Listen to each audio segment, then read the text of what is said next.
Hello, it's Fabio Malaspina with the Project Waters of Willoughby chapter.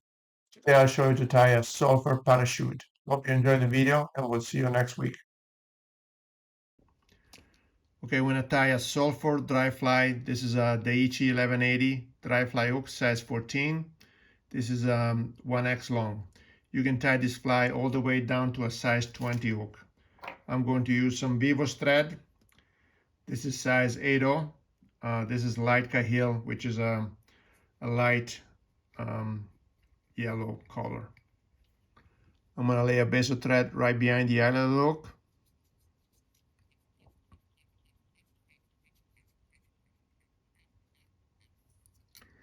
Like so. I'm going to reach in with my scissor and cut the bad end of the thread off. Then I'm gonna get a white saddle hackle, which I have right here. I'm gonna pull some of the fibers off from it. I'm gonna use these fibers to build the tail for this fly. I don't need that many. Do my best to align these fibers. I'm gonna cut the butt ends off. I'm gonna lay these butt ends across the hook shank.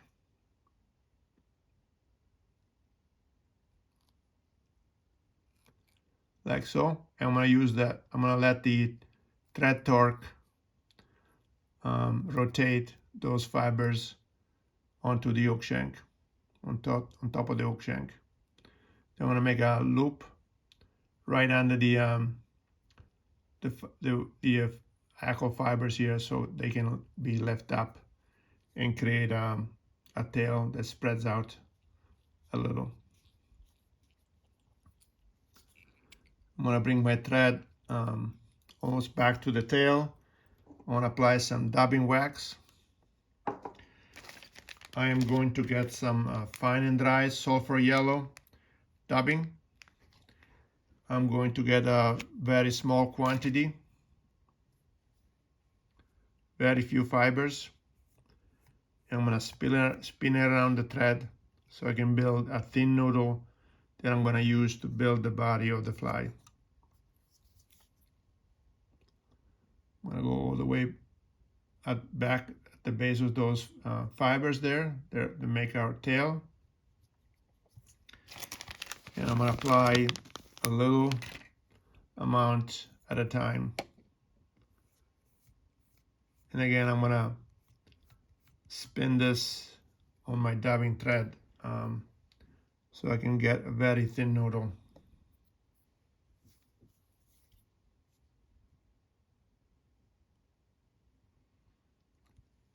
And I want to make a carrot shape profile for this dabbing that I'm adding.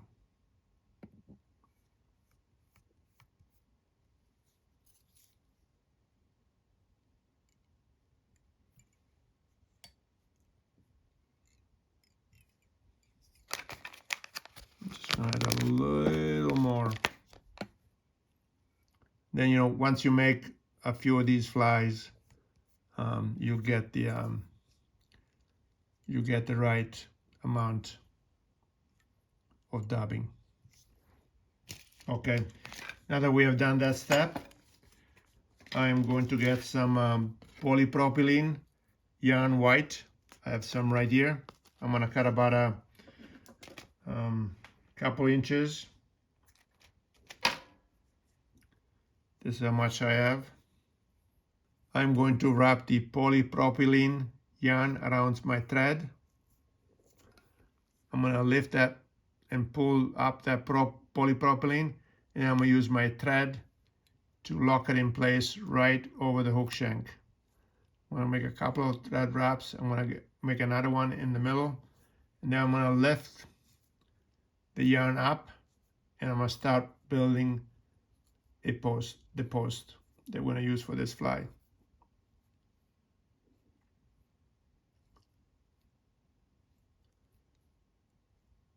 I'm going to go pretty far up, maybe 4 or 5 millimeters up. And I'm going to come back down.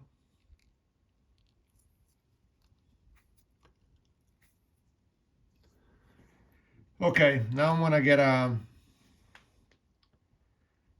cream saddle hackle. going to pull some of the fibers off.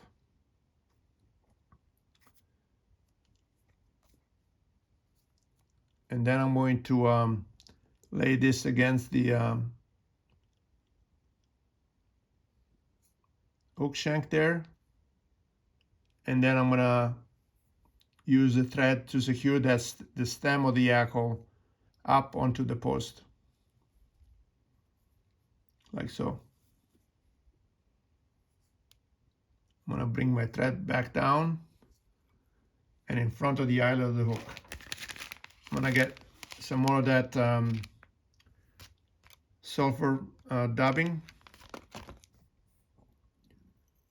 Again, I'm going to add little by little. And now we're going to dab in front of the, right behind the eyelet of the hook and create the head of the fly, like so. And then I'm going to go around the post a couple of times to fill in any gaps. Okay, so now that the thread is on the other side, I'm going to palmer the hackle down the post. And I'm going to make sure that the hackle always stays perpendicular to the post.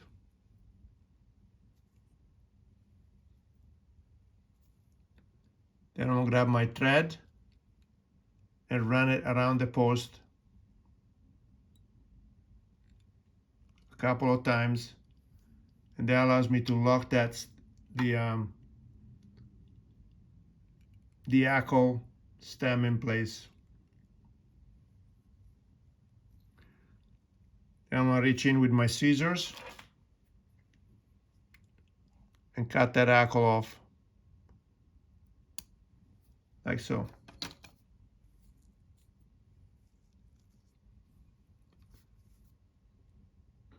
Then I have a very long whip finisher.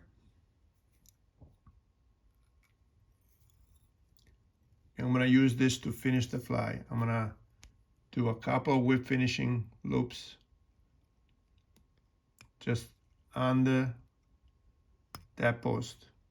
I'm going to make sure that I don't trap too many fibers. I'm going to make another one just for safe measure.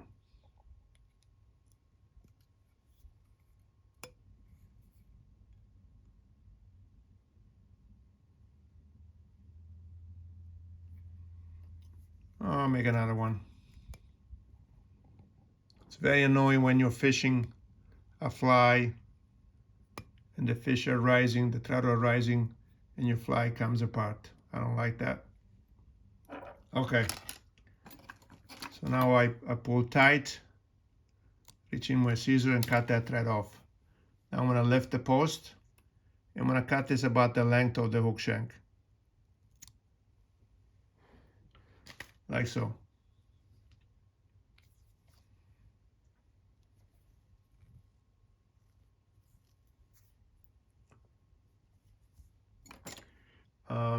I hope you enjoyed the video, and we'll see you next week.